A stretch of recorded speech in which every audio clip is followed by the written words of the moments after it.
সারের দাম বাড়ে দাও, কৃষকের হ্যাঁ, সেগুলো কি বলেন না।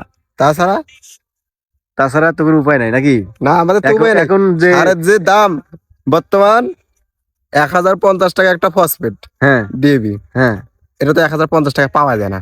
না ওরা না না রাতে রাতেই বিক্রি করে ফেলে, বিক্রি করে ফেলে বলতে কি মহাজনের কাছে ওটা বিক্রি, পাইকারদের কাছে বিক্রি করে ফেলে। আমাদের যে কৃষক, আমরা তো ন্যায্য মূল্যে সার পাইও না। এটা আমি আমরা তো ন্যায্য শুনছি মূল্যে আর সার কি। পাই না। ন্যায্য মূল্য দূরের কথা, আমরা যে আমাদের অধিকারটুকু সেটাই পাই না আমরা। গত বছর আপনারা কত বেচছেন? 1180, 1180। সরি 1080। 1080। এবার আপনারা কত আশা করছেন যে পাবেন? এবার তো আশা করা যায় 1100 এরকম। 1100। তাতে কি আপনাদের যে কষ্ট, এই কষ্টের ফল উঠবে? ওগুলো তো উঠে না। ওগুলো ওঠে না, তাইলে লাভ আপনারা কি পাচ্ছেন? লাভ এখানে কিছুই নেই, খালি লাভ লস কোনো নাই, ওই যে জীবনটাই মনে লস। করেন যে বাসায় আছি, হ্যাঁ, এই ঘুরি ফেরি, মানে আপনাদের কাজ কাম নাই, এই জন্য মনে করেন এটা। আর সেটা হচ্ছে যে আবারটা একবারে তোলার পর কিছু টাকাটা মোটেই আসে। মোটা অঙ্কে কিছু হ্যাঁ, অ্যামাউন্ট মোটা আছে, অঙ্কের টাকা টাকা আসে। আসে, সেটা তাছাড়া দিয়ে যদি আপনারা আপনি কিছু হিসেব করতে করে পারেন। দেখেন, সার পানি যে নিজের কামলা খরচ, এগুলো যদি হিসেব করে দেখেন, তাহলে কিন্তু আবাদে পোষায় না।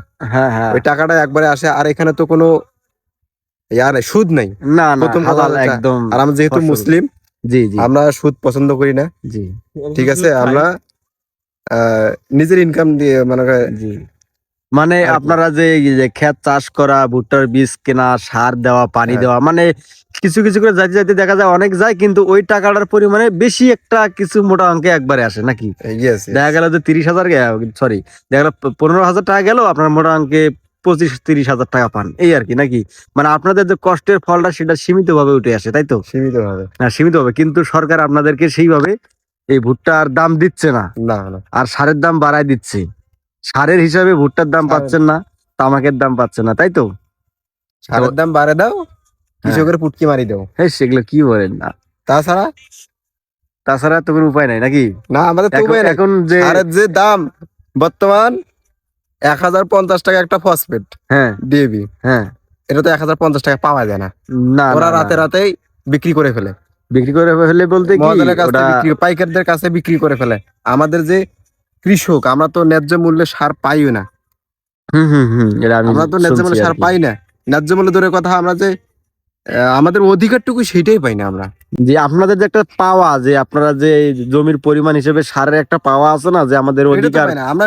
আমরা তো যে আমরা সাদকা নিতেছি না, আমার নিজের টাকা দিয়ে কিনবো, নিজের টাকা এইটুকুই আমরা দিয়ে পাই না। পাওয়া যাচ্ছে না, তাহলে সেখানে দুর্নীতি না, অবশ্যই রাজনীতি চলছে।